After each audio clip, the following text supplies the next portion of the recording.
Hey everyone, how's it going? Welcome back to the channel. Dylan here. We have a major bombshell today from John Fetterman. He just came out and shocked the world. You will not believe this, my friends.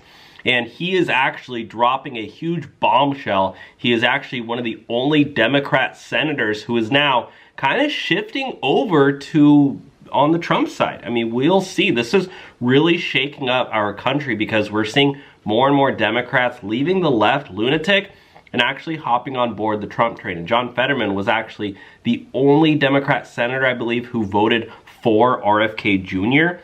And a lot of these Democrats now are kind of pissed at Fetterman, but he's like, hey, you know what? Screw it. You guys suck. All right, guys, so we're going to jump in. But before we do, we're going to read the Bible. We're going to pray because God comes first. Amen? So comment amen down below if you believe that. Today's Bible reading comes from the book of Matthew. Therefore go and make disciples of all nations, baptizing them in the name of the Father and of the Son and of the Holy Spirit. Amen. So comment amen down below. And remember to go out there and share the good news. Tell people the reason for your hope, that your hope and your joy comes from Jesus Christ, who is Lord. All right, guys, this is huge. Fetterman breaks with Democrats, burning down the village to save it. Let's tune in, guys. Congress has until Friday at midnight to fund the government. Republicans need at least 8 Senate Democrats to back their bill, and right now they've only got one. That is John Fetterman. The GOP accusing Democrats of political gamesmanship. Whoa. The threat of government shutdown, they're using it as some sort of attempt to wrestle power away from the president of the United States. Americans will witness them attempt to shut the government down. And if a shutdown happens, the Democrats will own it. So here we have the update where Fetterman's not on board with the shutdown, guys. We'll keep it civil. Fetterman's not on board. The Democrat from Pennsylvania rolled this #1 here from the Hill on Wednesday. And this is a huge blow to Chuck Schumer. I'm going to vote yes for that. And my concern is it's a choice. Is like withholding your vote, and not, vote no, and shut down the government if we don't have the votes for cloture. You are voting to shut the government down, and that will absolutely punish millions of Americans. I've described it. It's like, burning down the village to save it. Okay, so wow. You need 6 others because Rand Paul says he's a no, but Fetterman's a yes on that. Give me call for #2, guys. This is Quinnipiac on approval of Congress. Democrats at 21%. That's the all-time low, according to Quinnipiac. Wow. So people really disapprove of what Democrats are doing right now. And it's actually really good for MAGA, for the future of the Republican Party, guys, because people are just fed up with the Democrats. Look at this. Fetterman unleashed on Dems after Trump addressed. He is pissed at Democrats for, not standing up, not clapping. Fetterman is actually shaking up the world, shaking up Congress. Let's tune in, guys. And one of President Trump's special guests at the joint address got more FaceTime with him at the Oval Office yesterday. What a good-looking family, huh? There's one more thing I got for you, a big hug. Okay, good. Wow. That's so cool, guys. Look at that family you got, huh? Very nice. How are you? Nice to see you. Nice to see you. That was a big evening last night, right? Yes, it was. That was a big evening. 13-year-old superstar cancer patient DJ Daniel was made an honorary member of the U.S. Secret Service Tuesday. Despite that heartwarming tribute and moment, Democrats turned the cold shoulder. The White House says that snub certainly may have backfired. Democrats didn't stand to keep men out of women's sports. They couldn't even clap for a girl who got her head smashed in by a man on a volleyball court. Democrats didn't stand for an innocent and beautiful child who is surviving brain cancer. Last night was a very clarifying moment for our country. Former West Virginia Senator Joe Manchin and John Fetterman said this, sir. Thanks for being here. He said a sad cavalcade of self-owns and unhinged petulance. It only makes Trump look more presidential and restrained. Wow. We're becoming the metaphorical car alarms that nobody pays attention to, and it may not be the winning message. I'm going to take that metaphor a step further. When that car alarm's going off, it's really annoying to everybody else. Whose is it? What do you think about it? No, John's absolutely spot on. It was so sad. I kept thinking, and I was watching the delivery. I had sat there before in that same situation when the president first came, Trump, President Trump came and he was speaking about energy and things about coal and things I know about energy security we need for our country. And I was standing up, and I think people were hissing me behind, and I was the only one standing. I kept thinking, that's awful. They shouldn't be that disrespectful to the president. They were hissing me, not him, for standing. And listen to Fetterman. David Axelrod on CNN called Al Green despicable. Michael Steele on MSNBC thought whoever got the bingo sign should be fired. We never learn is one quote. He owned us. It's almost like whatever Trump does or say, just make sure you do the opposite over and over again. So that's actually cool that Fetterman isn't afraid to call out his Democratic colleagues. Take a look at this. Once again, Fetterman is the Democrat voice of reason. He doesn't agree with the budget, but he doesn't want to shut the government down. I'm a conservative voice that says, heck yes, shut it down if it's another porculous bill. Watch this, guys. We don't agree with what's been sent to us, but, you know, if we withhold our votes, that is going to shut the government down. And I think that's one of our core responsibilities in the Senate or in the government here, to not ever allow the government to shut down. And I would see that it become, for Democrats, we're going to burn the village down just to save it. And now, if we are concerned the way our economy could be teetering into a recession, and if the government shutdown nudges that towards that, I think that's something that the government, then the Republicans, that the Democrats will own shutting the government down. And I think that would be the wrong kind of message, because that would have a substantial impact on millions and millions of innocent Americans by stuck in the middle of this battle. Wow, so now John Fetterman is basically on board the Trump train here, and he even came out and said that migrant criminals need to go. So look, he's a Democrat, but he's actually saying, look, America voted for Trump. This is what America voted for. Donald Trump ran on kicking out the illegals, on, sealing up the border, and John Fetterman says, you know what? That's a democracy. Democrats talk so much about democracy. Well, look, this is the most democratic thing that's happened, is that Americans voted for Trump. So we should follow what Trump is doing. Let's tune in. The Senate has already confirmed 8 of President Trump's exceptional cabinet nominees. We expect the Senate to continue quickly confirming the remainder of President Trump's well-qualified nominees in the days ahead.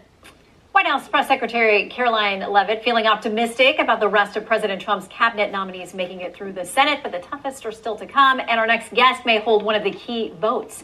Joining us now, Senator John Fetterman. Welcome back to Fox News Sunday. How are you? Okay, I'm great. Let's start with RFK Jr. He's been through his hearing. This is what the Washington Post says. His confirmation hearings were even worse than expected. The HHS nominee's answers to senators' questions were absurd and dangerous. Now, I know that you've had multiple conversations with him. Where are you this morning? I have. I've invested a lot of time to really understand his background and to learn more about the man. And I've sat down with him twice in my office to have a conversation. So whatever the vote comes down on, that's going to come. It's going to come an informed view. And I approached with an open mind, and I watched the hearing, and that's how the process works. So, good for him. I agree with that. Have you made a decision? I've been following it, and I talked to my colleagues on both sides, and I've said this on the record. It's like, it's been challenging for sure. Absolutely. It's certainly not a slam dunk for the nomination. Will you reveal your vote before you get to the floor, or is this going to be like a game time decision for you? No. I mean, it's like, you mean right before I stick my thumb? Yep. Are we going to know before that? It's just part of an ongoing. It's part of the ongoing dialogue on where we are at this. But I've made an investment to really understand and talk to all of the nominees, and I treated everyone with respect, and I took the time to listen. Okay. And that's been part of my commitment. That's good. I'm pretty sure he was the one who voted for Tulsi Gabbard. I'm pretty sure that's the one who actually got through. Now let's take a listen to him talking about the ICE raids going down. So what obligations do or don't you think local officials have with respect to the feds and these deportations? I hope every local official would agree that anyone here, any of the migrants that are here with criminal backgrounds or engaging in criminal behavior, I think they should support that. Now, if ICE comes to round them up, I hope they would provide that kind of support. I certainly would never support terrorizing otherwise innocent migrants in those kinds of situations, or kicking in a door at a school. But I think we can all agree that every migrant here with a criminal background or engaging in criminal behavior should all needs to go. Okay, so you also were the only Democrat vote in trying to move together a measure pushing back against the ICC. I feel like he should just become a Republican at this point. Like, he's actually doing a lot of good stuff. And one of my favorite things he did is he actually defended Trump when he went on The View, guys. Watch this. And this left all those View chicks, or should I call them the shrew or the spew chicks, just totally speechless. Watch this, guys. Well, Democratic Pennsylvania Senator John Fetterman may be the new brand that Democrats desperately need. Here he is on The View after he was accused of, quote, cozying up to Trump. There are those on the left who feel like you have made a rightward shift recently, going to Mar-a-Lago, joining Truth Social, your positions on issues like immigration, fracking. What do you say to those who are now, in a sense, questioning your commitment to the Democratic Party? It's just happened not to be true. I've been on record, too, saying I am not going to become a Republican, you know, although maybe some people might be happy on one side, but I would make a pretty terrible Republican. I can't keep chasing down every last thing that's online because they're just happen not to be true. And just look at my votes.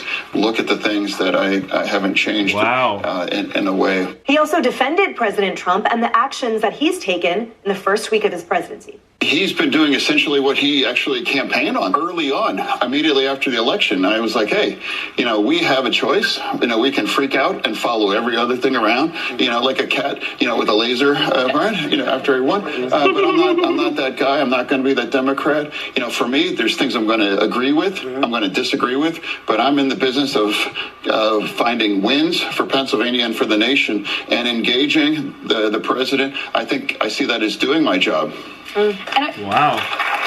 Wow. He got a sick applause from the guests, or from the audience. Daryl, how refreshing to actually hear from someone that their allegiance is to the American people who they serve. Well, and that's Pennsylvania. And look at the steel industry, and what we're looking at as a new renaissance for the steel industry under President Donald Trump, not under President Joe Biden, to be clear. So he does know, you know, he knows his audience, and he knows who put him into office. But the other thing too is that it is refreshing to see somebody that is so opposite of what has happened to the rest of the Democratic Party, which is they've all become a bunch of elite Hollywood-loving snobs. And that's why they've completely divorced themselves from the electorate, and that is why they lost in November. And you know, that party's in disarray. My Democratic friends tell me that. The party's in disarray. There's no clear leadership. They're still trying. They're not even in denial about November. They still don't even know what to say about November because they don't have a response. But Fetterman, I think, you know, we'll see where he goes with his votes. So when are those stale questions going to dry up, Kennedy? The questions of, well, where's the allegiance to your party? Essentially, where's the rote resistance? Where's the chasing the online, you know, sort of story of the day? Yeah. When will that narrative stop? Well, I hope it stops soon, because he has to talk to his constituents and figure out why so many of them who were independents and Democrats before, why they voted Republican. And, you know, you have to be curious, especially when you are a public servant. You have to figure out, you know, what is their pain? What is their motivation? And their motivation is, gosh, I hope we can find the biggest cheerleader for the Democrat Party. That's really going to pay the rent. It doesn't. And his party is so incredibly out of touch and in shambles. And therefore, if you're going to do a deep dive and figure out why you're doing what you're doing, you have to start with the people in your home state. And I do have a lot of respect for that. I don't think he's going to be a Republican anytime soon, but I think a Pennsylvania Democrat looks a lot more like a person who's creating a coalition like President Trump is to get reelected. Yeah, I just want to piggyback on what Kennedy's saying, and I really like the idea. So he's curious. Yeah. And he's asking questions. Do we know yet if he's willing to go to Mar-a-Lago? How much time will he spend with the president? We've heard reports that might happen. But when you look at it, it's that curiosity that's lacking on the left. They lacked it before the election, and they lack it now. They're doing a lot of navel grazing, as I like to say, because they just want to look at themselves and say, we're okay, the kids are okay, and we don't know what the man in the White House is doing. They need to pay attention. With regard to John Fetterman, though, don't get it twisted. He is not a Republican. I don't think he was joking when he said that to the women on The View. I think he means it. And by the way, anytime he wants to come and sit on this couch, he can wear shorts all he wants. You know what's crazy is the Democrats and the lefties, they got mad at Fetterman for meeting up with the president, with Trump. Can you imagine that? He's a senator, an elected senator official who met with Trump, and Democrats got mad at him. Isn't that a little bit, you know, hypocritical for you guys claiming, oh, let's be bipartisan, but you met up with the president? You met up with a Republican? How could you? It's like, dude, he's literally being bipartisan. And he went to Mar-a-Lago, which I think represents, to Harris's point, the Democrats that are saying, we have a commander-in-chief that serves all Americans, and therefore I'm here to serve my constituents too. And last time I checked, there's not something wrong with that. No, of course not. You know, I'm going to steal a metaphor. Gutfeld uses the metaphor of a pirate ship for the Trump administration, right? Guy even looks like a pirate. You know, you're bringing guys in that normally wouldn't be there, that are at least willing to listen. And, you know, it is analogous to a pirate ship in the fact that it's coming in and it's disrupting, right? He's changed the thing. They have the power. So, of course, he's dealing with the power that is. He's very clever. He's doing the PR in terms of, okay, I'm listening, I'm curious, etc. But when the rubber hits the road, he's voting Democrat. So he's having his cake and eating it, too. That's politics. He's revealing himself to right now being the shrewdest of the Democrats who are in play. I think it's actually a good thing that he's not leaving the Democrat Party, because he can actually, well, what he is doing, he's calling out the Democrats within the Democrat Party. So he's a Democrat senator saying, hey, look, you guys all suck, and it's actually making the Democrats look really bad. Take a listen, guys. Democrats are so in the dumps that people barely notice Kamala Harris and Doug sitting in the cheap seats in the back of an LA Lakers game. An illustration of how irrelevant her party has become. John Fetterman wants his party to rise again, and he's giving Democrats the cold, hard truth on why they lost.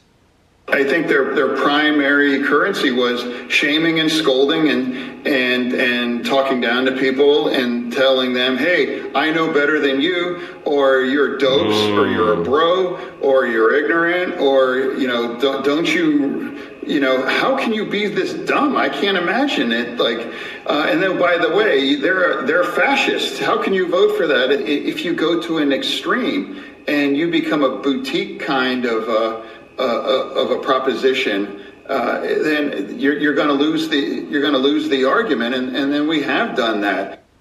See what I'm saying, guys? It's like Fetterman is actually calling out the Democrats to their faces. If he would leave the Democrats, he would just be another Republican talking crap on the Democrats. But no, he's a Democrat talking crap on Democrats. So I actually think it's a better thing that he's, you know, not leaving the Democrat Party. I may be assuming wrongs, but I shouldn't assume. Is he right? And what is the Democrat Party going to do about it? Well, anyone who's winning in this environment is right.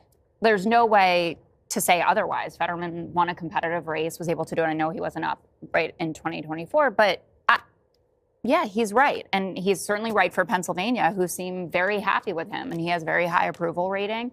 And I think that people should really, safe seat Dems need to take a step back, because they are living in a completely different world than those who actually have to compete for their races. Pat Ryan, who's a swing seat Dem, I should say, in New York, said a very similar thing in an interview around election time, where he said, I basically had to run away from the party brand. I had, you know, everyone knew I was a Democrat, but I was not talking about myself as part of the national delegation. And I think that there's really a big problem with the amount of policy positions that we have to explain at length. It should be really simple. I'm not saying it has to all be like a branding exercise, but Prop 36 was such a good example of that. And building off of Dana's sister example, my sister, who lives in Los Angeles, and she pays attention to politics, but she was like, oh, I'm so excited about Prop 36 and Nathan Hochman. We're going to get a new DA. And I was like, she goes, this Gascon has got to go. And those are not the conversations that I'm having with my sister typically. And those kinds of issues permeated. And no Dem was explaining why they were against Prop 36. You could have talked about the private prison system and things like that till you're blue in the face, but it was a 70-30 issue in a very liberal state. You know, Jesse, there's a New York Times Ipsos poll that showed that something like 79% of voters want men out of women's sports, okay? And yet none of the Democrats that I'm familiar with, have come out as a result of what President Trump did and said this is a good thing. And in fact, even this week, we saw the DNC stumbling over their own gender rules still. Are they just stuck in reverse? The trans lobby is very powerful. Is that what it is? The trans lobby is scary to them, not to anybody else, but to them. They are also only in control of about 20 cities in the country. That's the Democrat power base, about 20 cities. Have you seen the cities? Yeah. Look at them. It's disgusting. Yep. They can't manage them. And they're these little urban coastal bubbles, and they never leave the city. Even when they go on vacation, they just go to Miami. So they think they're in the majority. And then they also think they speak for everybody. They think they speak for the blacks, the gays, the Hispanics, the union workers. And basically on November 5th, the country was like, you don't speak for me. Yeah. Fetterman, besides having a hoodie, Greg, has common sense. Mm-hmm. And it's the only guy I see on the Democratic side that has that. All right, Dana, Kamala goes to a Lakers game. She's in row 58. Nobody notices. Nobody cares. What's her future in California? Wouldn't that be great if she, like for her, like if I were her, I'd say, this is great. I can just get back to this, and I don't have to pretend that I'm going to be governor of California or that I'm going to run for office again. Just like go have a great life. You have a husband who loves you. Just go enjoy yourself. You have your health. I would do that, and I'd go to all the games. One of the things that's incredibly satisfying is that I love a big I told you so moment, and where the Fox News Channel is having one. Do you remember when Chris Harrison got canceled from The Bachelorette? Was it Bachelorette? Because he said that you should have grace for a contestant who went to an antebellum-themed party. Yes. He got ran out of town. Yep. And it was that kind of lunacy that just got spiraled out of control to the point where you had priests using water squirt guns in order to baptize people. It was just insane. And it got way out of control. And now you have all of these Democrats who are not in safe seats, who are trying desperately to try to distance themselves. I maintain that whoever is brave enough to throw the Biden administration, the big cover-up, under the bus is likely to be the person who comes out a winner. Interesting. I thought this question would be great for you. The Democrats have come up with a bill that allows that requires that an employer give you pet bereavement time off. Well, just Gus. Speaking of pets, I want to talk about Fetterman. We said everything that he said on this show for 4 years. But I get why it didn't sink in with Democrats, because it's like substance abusers. A drug user will not listen to a normie when the normie's telling him, you got to stop doing drugs. They got to hear it from somebody who used to be there. So when Fetterman talks, he's like a liberal whisperer. He can engage with them because he understands their reluctance and their fear. It's hard to let go of big ideas because you think there's nothing else out there. But there's a whole world out there waiting for you to join it. And that's what he's kind of saying.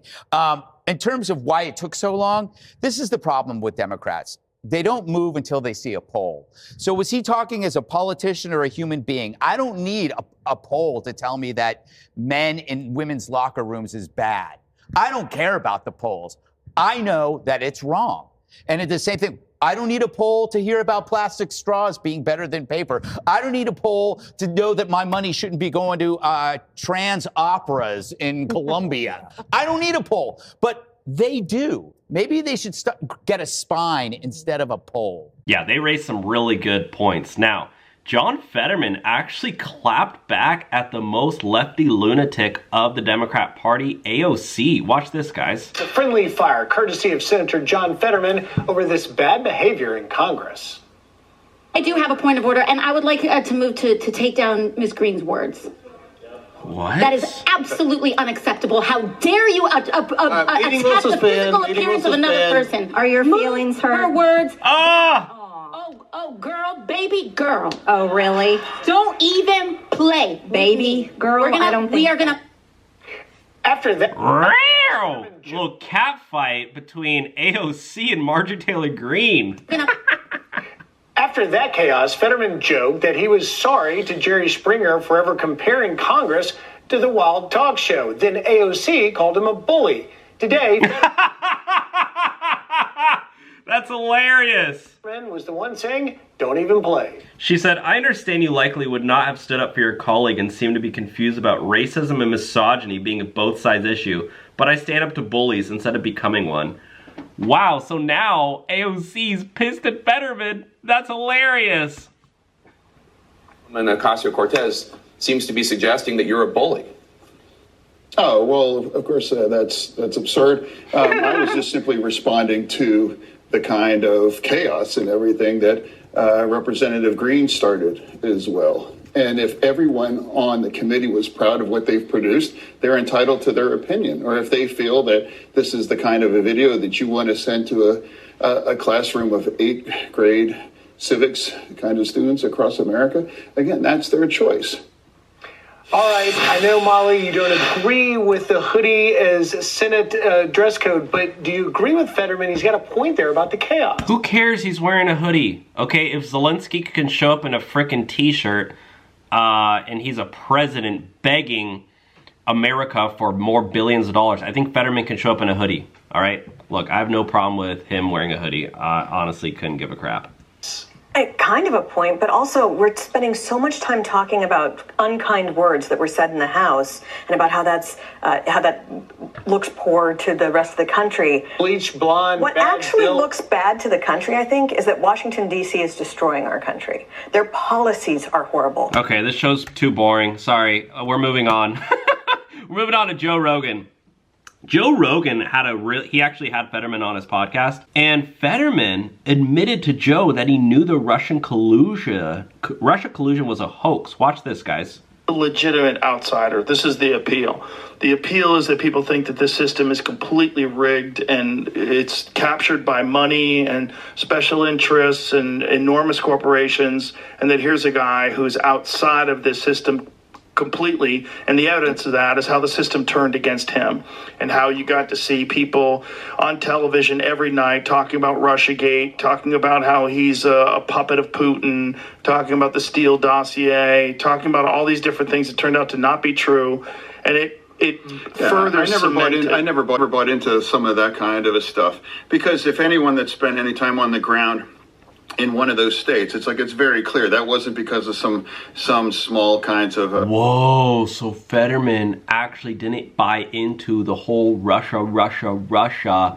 That's pretty crazy.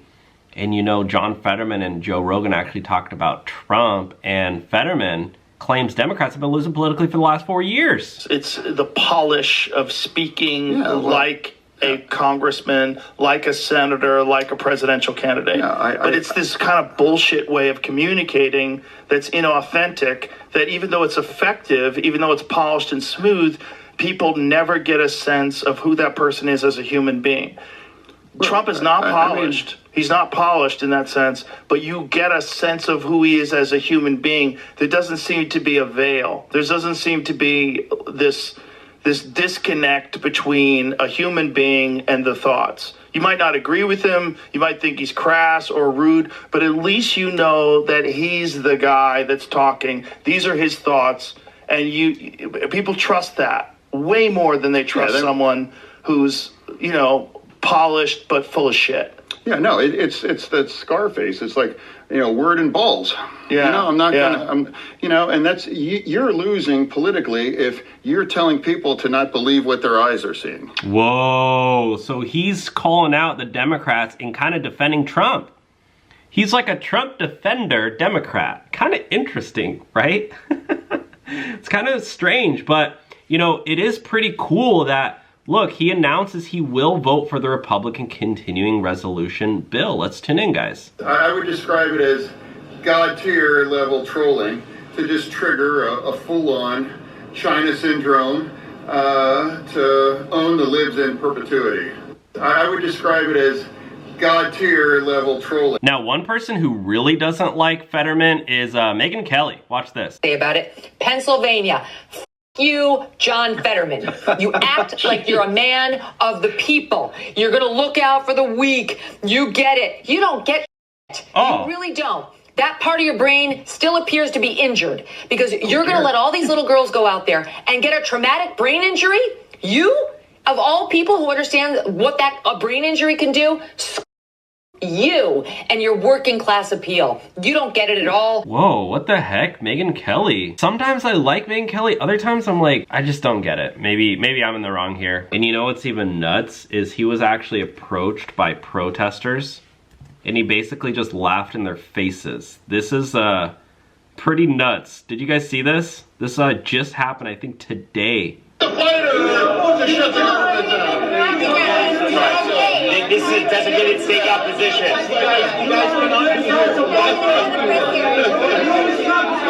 Sorry, this was yesterday. Last night, I think. Senator. Oh, they're filming me too. I don't expect that. Senator,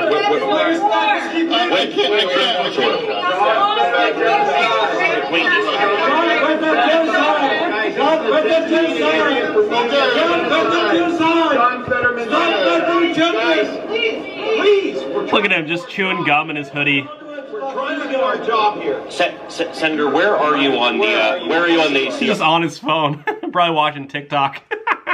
This guy's hilarious. So anyways, guys, major update with John Fetterman. I think he's doing some interesting things. I obviously don't really agree with them. I don't really I guess I just think it's cool what he's doing. I'll put it that way. So let me know your thoughts on this one down below, guys. We'll talk to you soon. Take care and God bless.